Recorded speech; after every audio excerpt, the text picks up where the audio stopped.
سيذكر من يخشى ويتجنبها الأشقى الذي يصلى النار الكبرى ثم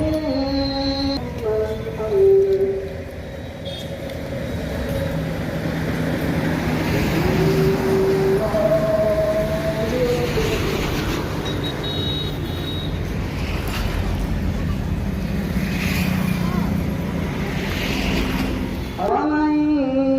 يعمل مثقال ذرة شرا يره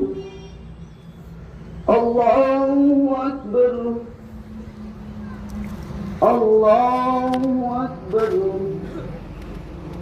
الله أكبر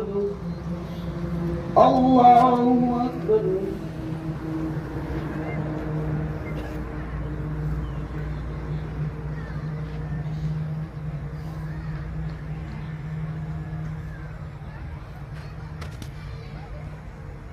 سمع الله لمن حمده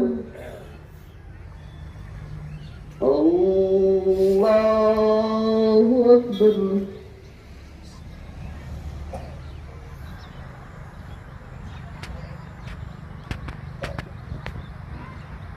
الله أكبر نستعين اهدنا الصراط المستقيم صراط الذين أنعمت عليهم غير المغضوب عليهم ولا الضالين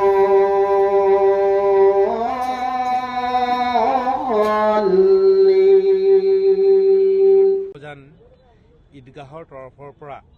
আমি সমগ্ৰ অসমবাসী সমগ্ৰ ভাৰতবাসীলৈ ঈদ উল ফিতৰৰ শুভেচ্ছা জ্ঞাপন কৰিছোঁ।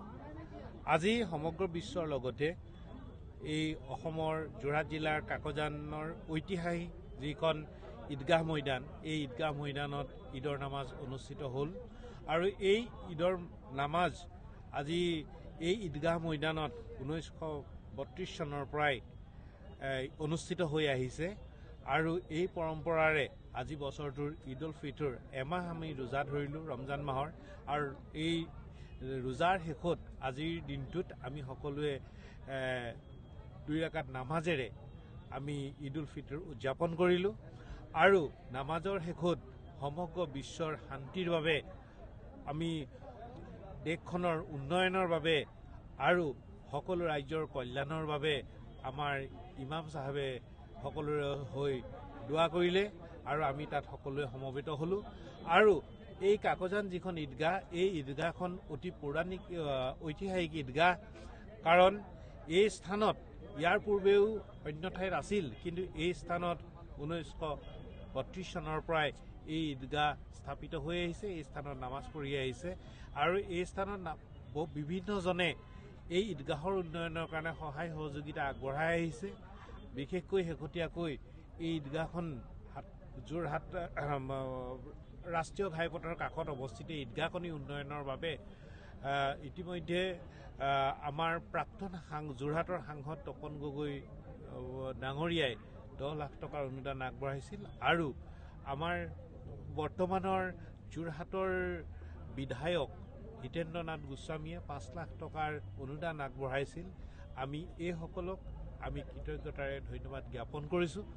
আৰু বিভিন্নজনে তেখেতসকলৰ লগতে বিভিন্নজনে অনুদান আগবঢ়াইছে। আমি ভাবোঁ আমাৰ এই যি কাকজান অঞ্চলৰ বিভিন্ন জাতি ধৰ্ম বৰ্ণ নিৰ্বিশেষে ৰাইজে